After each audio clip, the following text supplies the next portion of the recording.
Hi everyone, welcome. Can y'all hear me just fine? Thumbs up? Okay, awesome.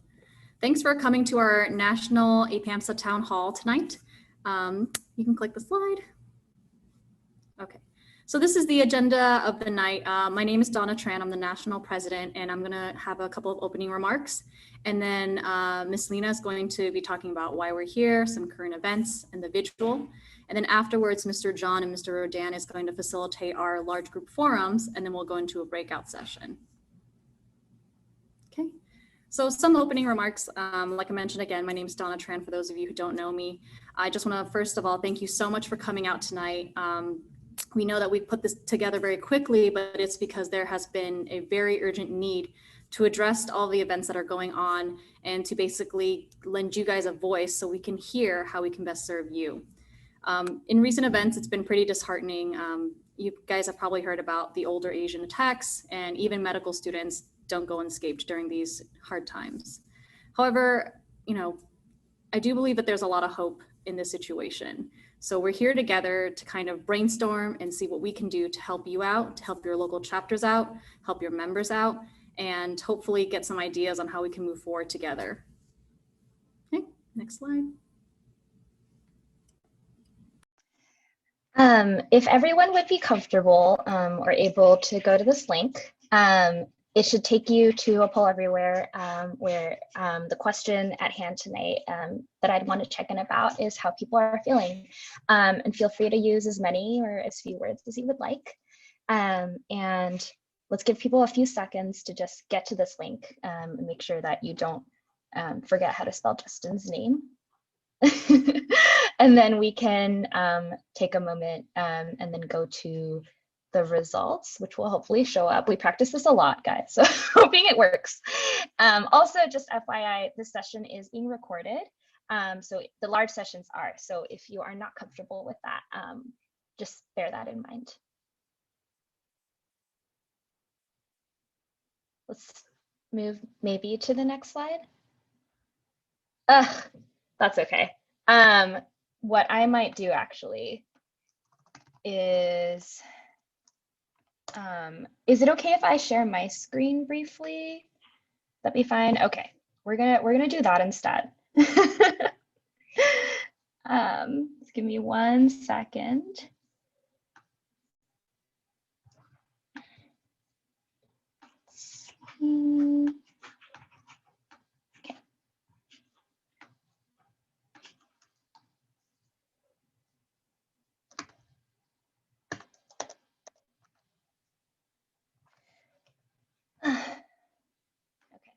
All right, this is not working.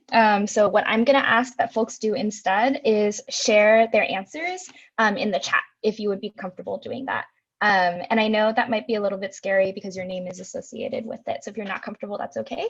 But I would just really love, and I think that others would too, to see how people are feeling in these times. I'm gonna stop my share now also so that someone else can do it. Sorry, guys. I clearly have not filled out poll everywhere still. Figured it out.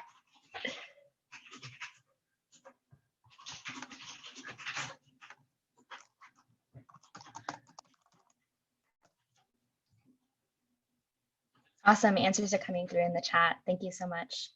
I do see anxious, frustrated, upset. I also see unsure how to feel, which is very real and very valid. Disappointed, stressed, heavy. Yeah, thank you so much for sharing, everyone, and feel free to keep the answers coming. You are clearly not alone in these feelings. I think all of us are feeling the impact of these times. Tiffany, if you could move to the next slide. So my name is Lena. You're probably wondering, who is this girl who's talking? I'm the Advocacy Vice President for National APAMSA. And as Donna had said earlier, today I just want to give a little bit of context for why we've called this meeting, why we're all here. So if you are plugged into the internet at all, you probably are aware that since the beginning of the pandemic, there have been over 3,000 hate crimes, both in the legal sense as well as the unofficial sense, logged against Asians and Pacific Islanders in America. And this is an unprecedented rise.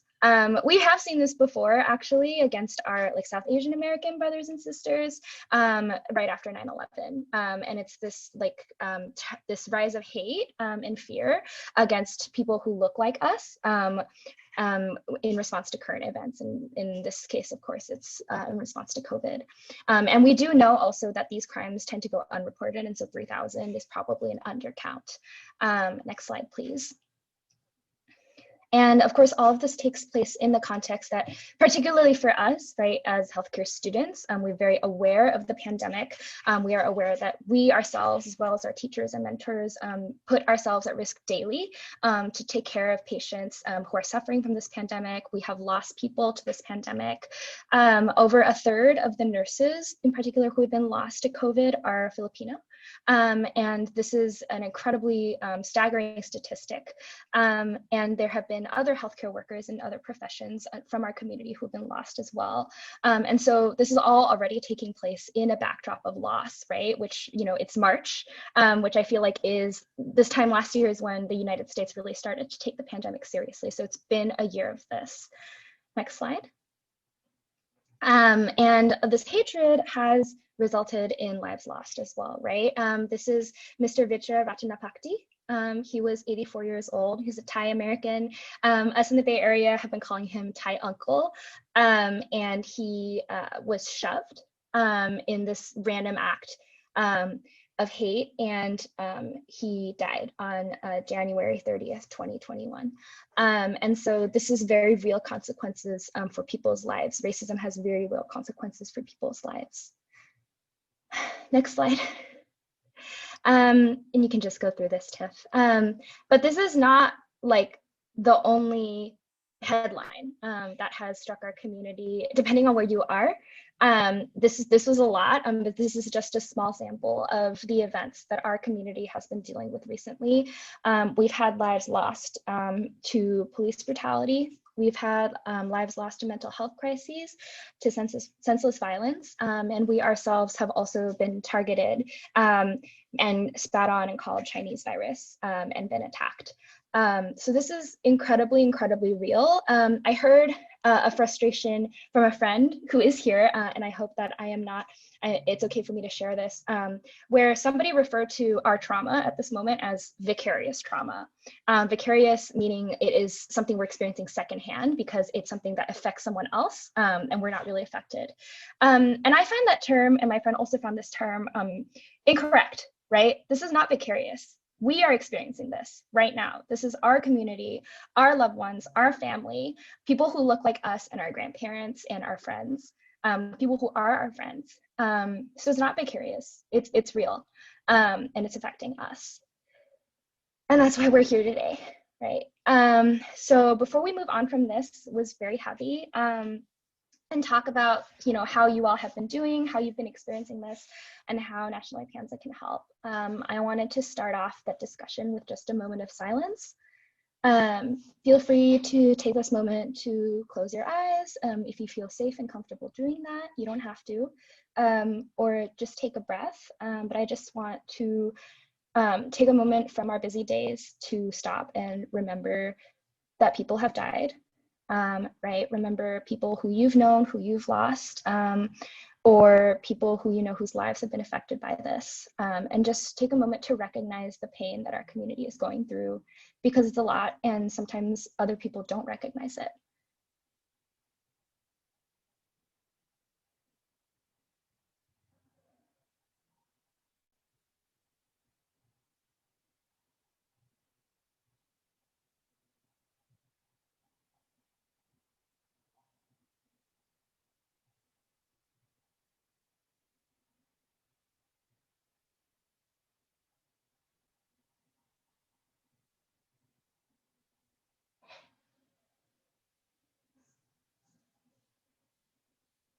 And whenever you feel ready to come back into this space and engage with the community that is here to support you and who shares in your feelings, feel free to open your eyes again and gradually draw yourself back.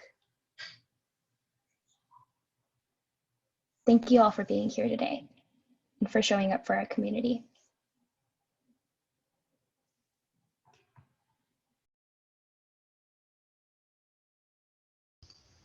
All right, everyone. Thank you, Lena, and thank you, everybody, for coming again. We're going to start with our large group forum, and we have a few topics that we can address, and this is just an open space for anybody to address any of the things that Lena brought up or anything that may be weighing on you right now.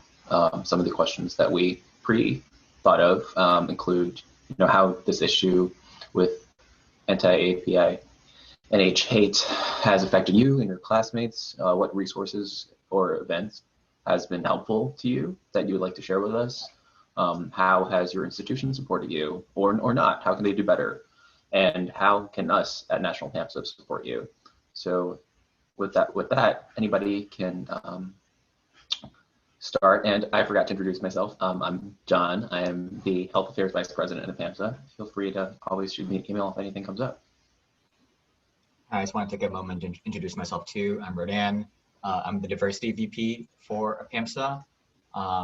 So for this forum, if you would like to share a few words, please raise your hands, and then I'll go ahead and call on you. If you'd like to remain anonymous, just send me a private chat, and then we'll be reading those anonymous comments at the end, unless it pertains to like a previously stated comment. And we'll open the floor.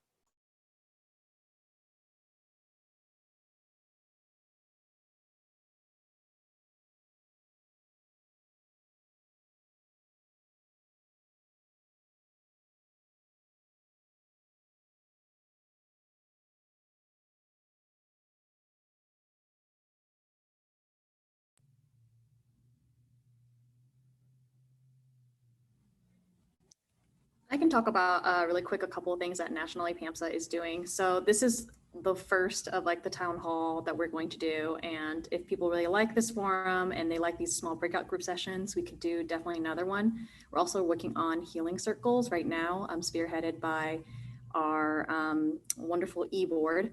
And so with those couple of things that we have in mind, it's really more about digesting about what's happening and then looking towards what we can do to initiate some of these things that we can do to help. So putting out some action plans, putting out joint statements and whatnot. And so this part is to basically kind of capture some of that objective feedback that you guys can give us. So that's totally helpful if you want to just like tell everyone. If not, we can also talk about it in your breakout sessions. So we can look at these questions to consider and topics, which all of your breakout sessions moderators will know and can kind of guide you into this discussion. And so I will let Rodan and John kind of gauge and wrap it up and then kind of disseminate us when they're ready. Right, so I think we saw you raise your hand.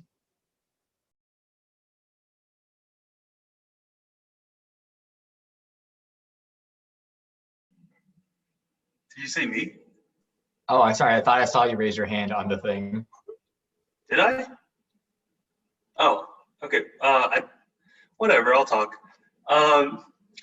So nice to meet all of you on the call. My name's Kevin. I'm one of the young old farts for APAMSA. I was national president a little while ago. This is amazing, that you guys are doing this. I would have loved to see something like this actually when I was around too.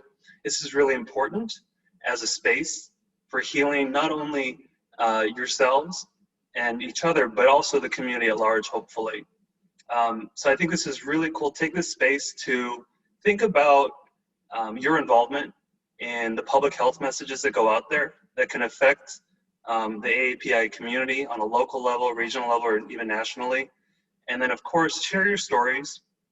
Really, really, really don't be afraid to share your stories, because I think in that we find healing with each other. So for me, my first year out in practice has been during this pandemic, and it's been a roller coaster. I will say I've had two particular incidents of anti-API racism. I got out of clinic and was walking along the street in downtown, and a car drove by and just yelled tons of anti-Asian stuff to me. When I had just come from a long shift of swabbing people, having people cough on my face during the early mid part of pandemic, and you just go home and you just get bitter. You're just like, man, I'm helping our underserved communities, and then I just get yelled all this stuff when I go home. And so I remember feeling that that's been a tough thing, and I'm sure some of you have experienced that too. But please know you're not alone in that. I did think about my safety, and so just to make sure, I would walk home at particular times and make sure it's well lit. And so I think we might be talking about safety and stuff like that, looks like on the topics, because that really is important too. For me, moving forward, I have reached out to the clinic, our media department, to see how I can help put out messages. I think it's important that the community at large see an Asian American face or an Asian face speaking English too, on top of the messages that we're going to be giving to our communities as well that do not speak English. So trying to do my part, just to let you guys know you're not alone. I'm with you. And yeah, please share your stories. Thank you much for sharing. We have one comment here. My institution hasn't done much, to be honest. When another racial group experienced trauma and violence last year, there were digital vigils and forums held to discuss those events. For these anti-AAPI events, nothing happened. Complete radio silence. It has been disappointing to say the least, so I'm grateful to National APAMSA for at least sending out a brief statement.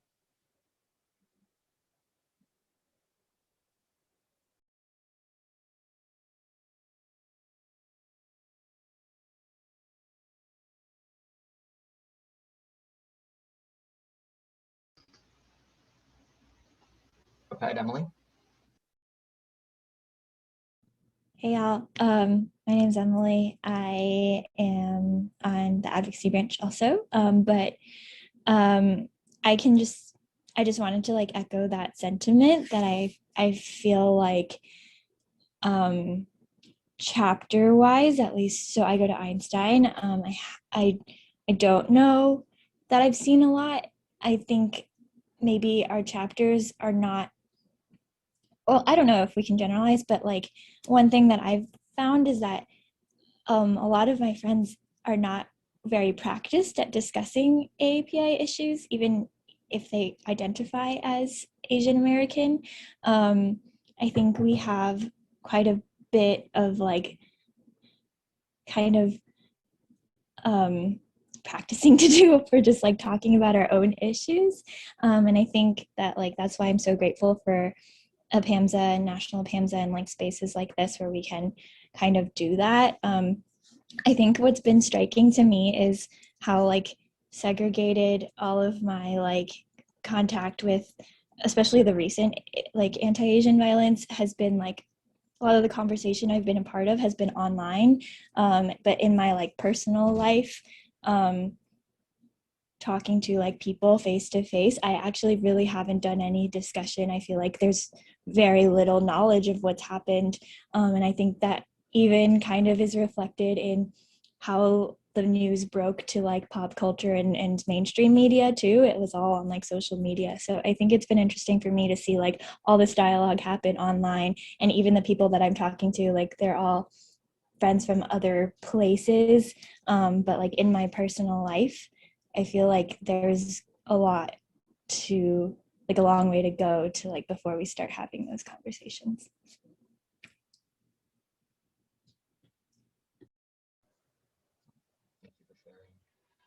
I just want to make sure that everybody knows how to raise their hand in case anyone's new to Zoom. It's under, actually, where is it actually? That's a good question. Oh, under It's in reactions. reactions. Yep, that's where it is. It's in there. So.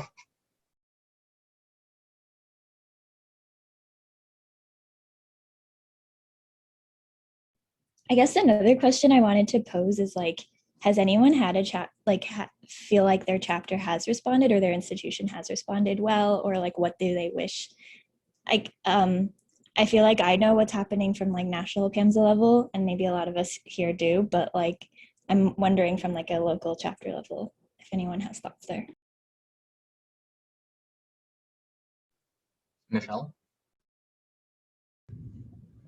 Hi, nice to virtually meet many of you. I'm part of Mount Sinai's chapter, one of the co-leaders, and also Region 2, one of the Region 2 directors this year. I guess I could briefly touch upon your question and just talk about how the rise in hate crime anti-Asian hate crime has been affecting our Mount Sinai community. There've been a lot of incidents that have happened in New York City. So as early as the beginning of pandemic, in February, March, this is something that many of my Asian classmates and I have been concerned about.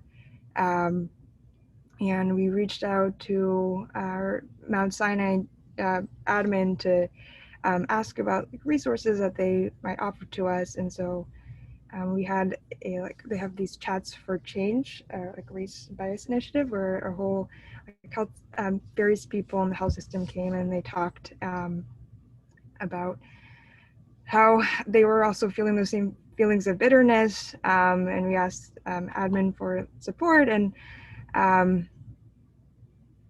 they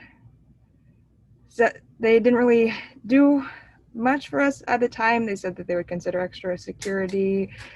But unfortunately, I'm not sure if you have had seen the article going around, but there was a med student in the class above me who was targeted and a victim of a hate crime 2 or 3 weeks ago now, just a block away from our school.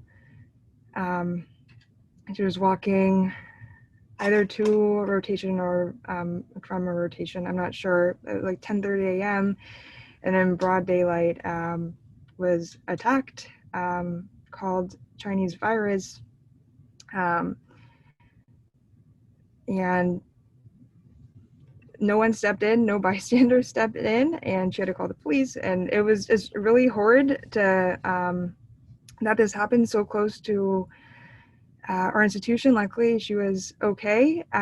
But since that happened, like there, as rightfully so, people have been like super anxious and frightened at our school. And there was a concerned students petition that went around our school, and we like were pressuring admin to respond and offer support. And we've been advocating for like our chapter does this model minority myth lecture every year, and we've been advocating for a long time to like get it to be part of like our like official curriculum, because they offer sort of talks like so as part of official curriculum, but they've like ignored us for years. They literally didn't respond to our email this year asking for them to just like simply advertise to MS1s.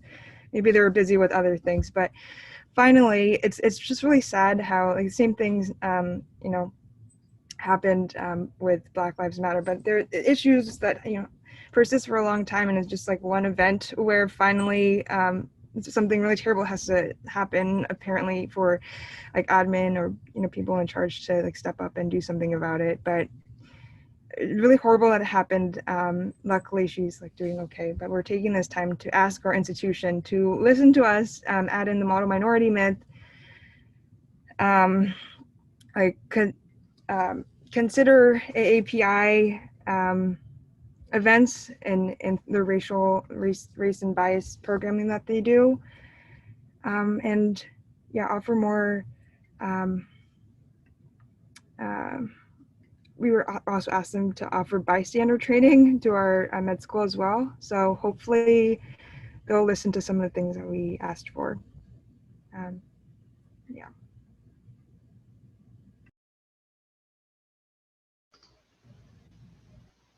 Thank you so much for sharing, Michelle.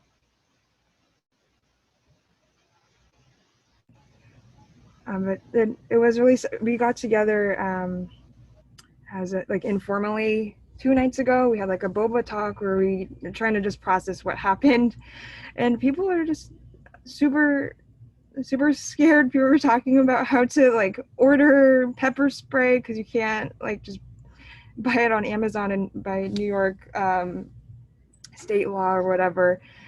But people were talking about like carrying like taser guns and pepper spray, and it is just really sad to see that this is something that we're worried about. But we also talked about how we as med students have certain privileges, like being English speaking, having access to like technology. A lot of the attacks that we're reading about in the news are targeting elderly people, people that might not speak English, and then we only are aware of the ones that have been reported or people like took footage of, but who even knows how many happened to people that didn't know where to go to report. So I know in New York City, also I think in Northern California, there have been like some groups organizing to chaperone elderly individuals. So that's actually something that we're considering doing in like our local community in East Harlem and Upper East Side of Manhattan. There's a growing number of Chinese families that have Chinese, actually many elderly people that have moved from Chinatown because of increased rent up to there. So that's something that maybe you people at different chapters can consider doing wherever you are in the country, using certain privileges that we have as young English-speaking med students to help those who are, more vulnerable.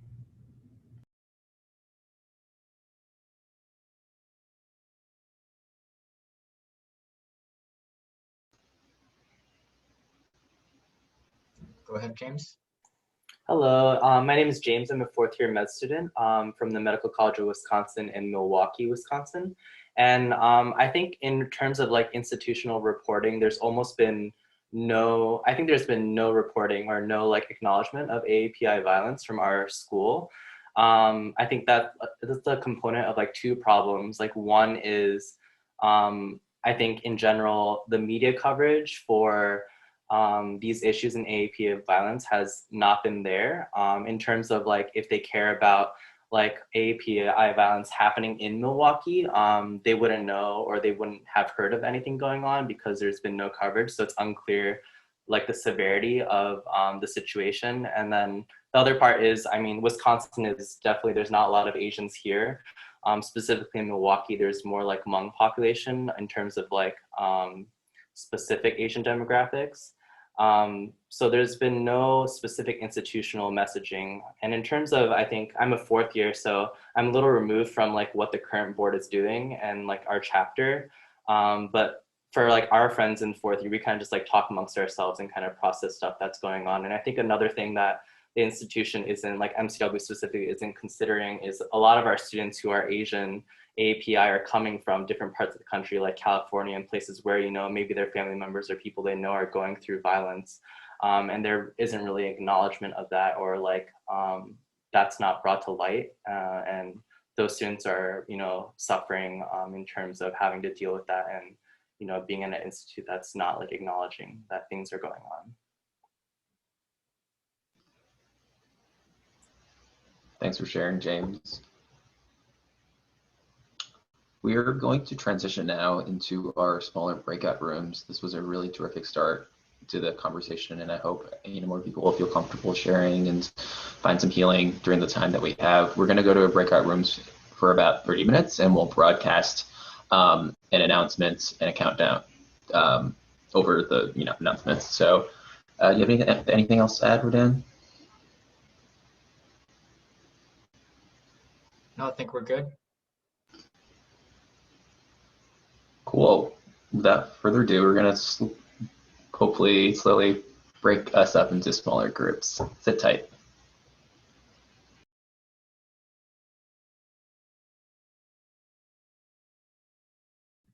Yeah, to kind of jump on what Lena said, my group also thought it would be helpful to have resources that kind of lay out what is happening and how we can talk about it as a community to others. Something that was also brought up that I thought was really interesting was an infographic. So APAMSA had recently, or like in the past year, released an infographic regarding COVID and kind of like a breakdown of like dates and things like that. And so something like that, like a timeline of things that have been happening to kind of organize their thoughts and show like, here are the numbers and here are the facts of what's been happening in our community, kind of like all in one place, just to kind of have like a centralized location for like referring to things. Something else that someone said that I thought was interesting was having SNMA and LMSA maybe helping by signing a joint statement or doing a collaborating event in which we can address like racism amongst all minorities.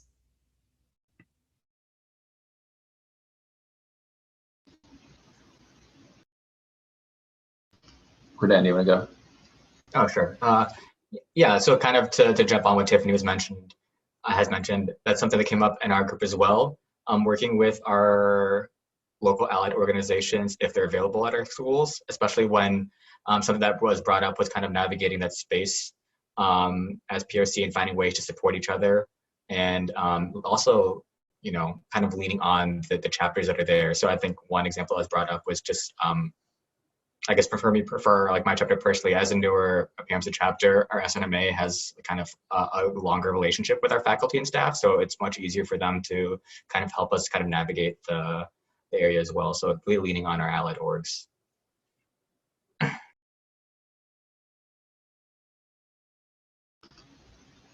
Cyrus, did you want to share from your group? Yeah, sure. I think probably one of the topics that our group sort of focused on and discussed a lot about was what tangible things we can sort of ask our universities and our administrations basically to do to help address this. And so some of the ideas that came out of that was potentially not only have the university acknowledge it sort of internally among its students, but also make it like an outward going public statement saying this is happening. This is not okay. Basically, this is our position, and there were also other tangible asks that that people have come up with either at their own institution, or they have heard of through their friends and networks. I.e., for example, increasing like OSCEs or OSCEs on sort of bias training. I.e., having scenarios where either if your peer, basically a faculty member who's supervising you, or a patient basically says something that is wrong. How do you go about addressing that issue, both in the moment and afterwards? And we also talked about sort of things as things such as addressing things like, oh, the university could potentially help basically transport students to and from basically their home and where the clinic is, as well as basically updating their sort of mistreatment reporting system to be more in line with sort of, I guess, what's currently going on. To go off that, I think our group talked a lot about even just a complete lack of initial sort of notification from, or recognizing that this is an issue at all from the administrations at our institutions. And also recognizing that even if they were to make a statement, any statement without any sort of practical action or like long-term change backed by it is inherently sort of performative. But we were also discussing that even with our schools being like different locations, whether it's like the Midwest kind of having less representation of Asians, or in New York where there are a lot of Asians, this is a very prevalent problem in all areas of the US where there's just a complete lack of representation in media. There's a complete misunderstanding of what the issue at hand is and how it impacts not just international students, but Asian Americans who are never fully integrated into American society in a lot of ways. And so recognizing that there's a lot of long-term roots in underrepresentation in faculty, in research and advocacy, and those are all kind of pathways that need to be addressed if we want lasting change. And so I think I really liked what Lena was suggesting in terms of providing a framework, APAMSA providing a framework that we can work off so that local chapters can address their local needs through that framework.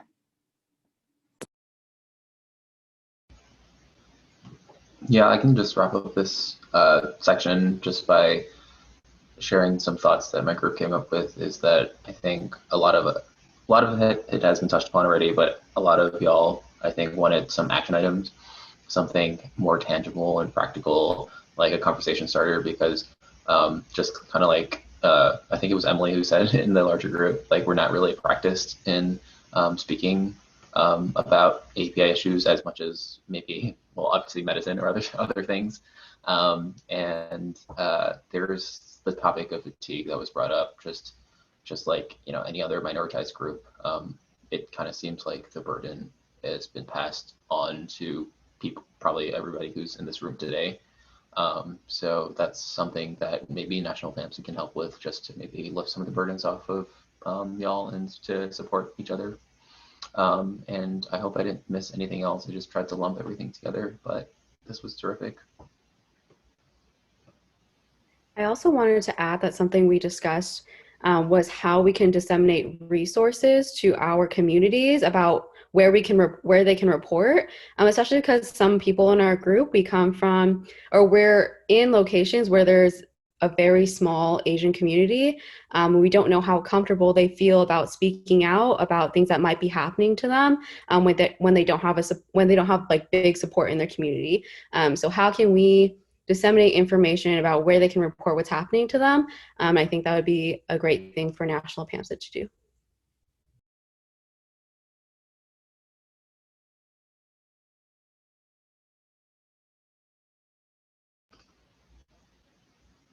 All right, Rodan, do you want to bring us home?